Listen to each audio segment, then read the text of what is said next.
সকলকে জানাই কালী পুজোর ও দীপাবলির অনেক অনেক শুভেচ্ছা। তো আজকে কালী পুজো আর আমি সকাল সকাল স্নান করে এই বাড়িতে চলে এসেছি। এখন আমি বানাচ্ছি শ্রী, যেটা পুজোর ওই আরতির সময় লাগে, ঠাকুরমশাই থাকে।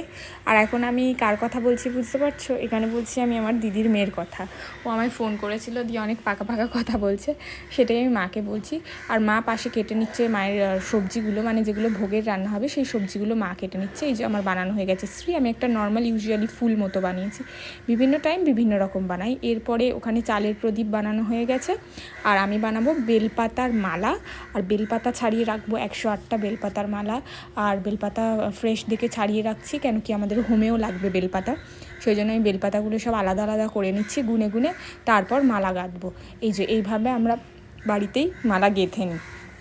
আমরা দোকান থেকে কেনা মালা সেরকমভাবে নিয়ে আসি না, কারণ ওখানে তো ফ্রেশ পাতাগুলো পাওয়া যায় না, ওরা যা তা দিয়ে বেঁধে দেয়। তাই জন্য আমাদের বাড়িতেই যে কোনো পুজো অনুষ্ঠানে আমাদের বেলপাতার মালা লাগলে সেটা আমরা বাড়িতেই বানিয়ে।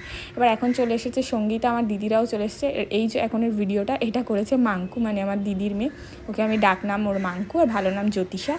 আর ওকে বলেছি ভিডিও করে দেখাতে, ও সমস্ত সব ভিডিও করে করে দেখাচ্ছে, বরণডালা থালা আর ওইদিকে সব জোগাড়জাটি হয়ে ছড়িয়ে পড়ে রয়েছে। জানোই তো পুজো অনুষ্ঠানে এরকমভাবে ছড়িয়ে থাকে। সঙ্গীতা কাটছে লাল শাক। আমি সবজিটা অতটা ভালো কাটতে পারি না, সঙ্গীতাকে বলেছি তুই একটু আমার হাতে হেল্প করে দে। তো ওর উপোস থাকে। আমি এবার দাঁড় ঘটে সিঁদুর ফিঁদুর দিয়ে রেডি করে নিচ্ছি। এরপর আমি এখন করছি ভোগের রান্না, মানে ভোগের রান্না মা করে, আমি করি, দিদি করি। এখানে ফুলকপি আলুর তরকারি বানাচ্ছি। ভাজাগুলো হয়ে গেছে 5 রকম ভাজা, চাটনিও হয়ে গেছে, লুচি হয়নি আর আলুর দম হয়নি। আলুর দমটা বলেছে দিদি রান্না করবে, আর লুচিও দিদি রান্না করবে, ওটা সন্ধেবেলা হবে। আগে ঠাকুরেরটা আমরা করে নিয়ে তারপর বাকি সবার খাবার জন্য করবো। এখানে আমি বানাচ্ছি ফুলকপির তরকারি, আর ফুলকপির তরকারিটা হয়ে যাওয়ার পর আমি করব বাকি জিনিস। এবার এখানে সব নৈবেদ্যগুলো সাজানো হয়েছে, আর এখানে আমার দিদা আর আমাদের একটা বৌদি লুচি বেলছে, আর মাঙ্কু সাজাচ্ছে যে 28টা প্রদীপ জ্বালানো হয় পুজোর পরে, সেই প্রদীপে ও সলতে দিচ্ছে।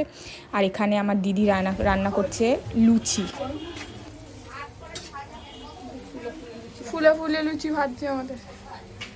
ভোগের লুচি হয়ে গেছে, এটা মানুষে খাওয়ার লুচি, ঠাকুরের খাওয়ার লুচি হয়ে গেছে।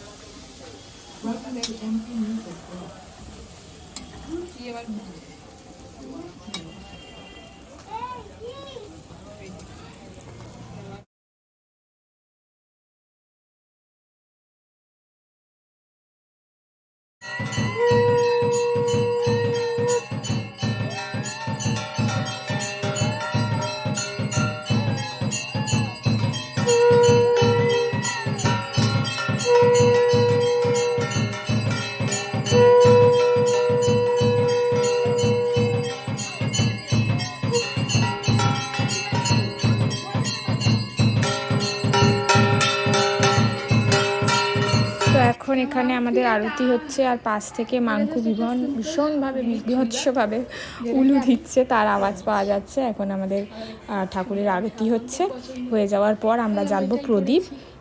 তো তোমরা কন্টিনিউ ব্লগটা দেখতে থাকো, তাহলে পুরো পুজোটা দেখতে পাবে। আমি পুরো পুজোর ব্লগটা দিলে তো অনেকটা লম্বা হয়ে যাবে, তাই আমি পুরোটা দিইনি, কিছুটা কিছুটা কেটে কেটে দিয়েছি। আশা করছি তোমাদের ভালো লাগবে। আর যদি ভালো লেগে থাকে তাহলে অবশ্যই কমেন্ট করবে, আর আমার চ্যানেলটাকে সাবস্ক্রাইব করতে ভুলবে না, আর লাইক অবশ্যই দেবে। ততক্ষণ তোমরা দেখতে থাকো।